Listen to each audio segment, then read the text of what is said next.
la notion d'espèce. Le vivant, c'est un vrai bazar. Il y a des animaux terrestres, marins, il y a des végétaux, pareil, qui vivent dans plein d'environnements différents, des champignons, on va retrouver même des êtres vivants sous terre. Donc, c'est un vrai bazar. L'homme, pour pouvoir ranger un petit peu tous ces êtres vivants, il a décidé de créer, les scientifiques, de créer la notion d'espèce. Alors, on va essayer de comprendre ce que c'est que cette notion d'espèce et comment on la détermine. Ici, tu vas voir une notion d'espèce. Tu vas voir que ça évoluera au fil de ton cursus.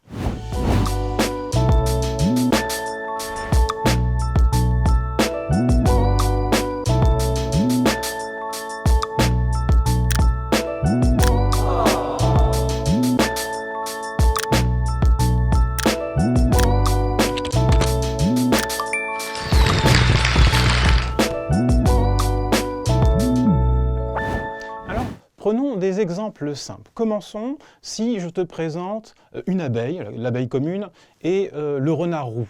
Si je te pose la question, est-ce que ces deux individus appartiennent à la même espèce? Naturellement, instinctivement, tu me diras non et tu auras bien raison. Par contre, si je te présente deux grenouilles, la grenouille verte et la grenouille rousse, et je te pose la même question, est-ce que c'est la même espèce? Ah, là, c'est moins évident. Et pourtant, ce sont bien deux individus d'espèces différentes. Alors, essayons de comprendre d'où provient cette notion et comment on l'a construite.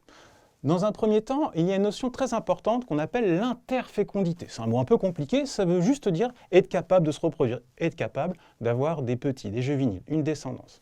Ici, prenons un premier cas. J'ai un individu, le rond vert, et un autre individu, le carré orange, qui se reproduisent. Ici, j'ai une descendance, j'aurai plein de petits carrés orange et des petits ronds verts. Très bien. Mais dans un deuxième cas, si j'ai un rond vert et un triangle bleu, et je n'obtiens pas de descendance, ces deux individus sont incapables de se reproduire, ils ne sont donc pas interféconds, ce sont donc bien deux espèces différentes.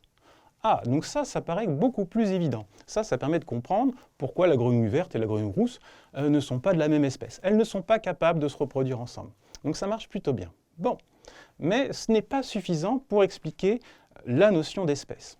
La notion d'espèce que tu vas voir en 6e, elle attend aussi quelque chose de particulier, que la descendance soit fertile. Reprenons. Prenons deux nouveaux exemples. Le tigre du Bengale, qui vit en Asie, et le lion de la savane, qui vit en Afrique. A priori, on a affaire à deux espèces distinctes. Pourquoi? Parce que le lion, il vit en Afrique, le tigre en Asie, ils ne sont pas censés se rencontrer, donc pas censés avoir des descendants. Mais l'homme, en créant des zoos, ont pu rapprocher ces deux félins. Et ce qui est apparu, c'est la présence d'un hybride. Lorsque le lion et la tigresse se sont retrouvés dans la même cage, ils ont pu se reproduire et obtenir cet hybride, le ligre. Une espèce de croisement géant entre le lion et le tigre.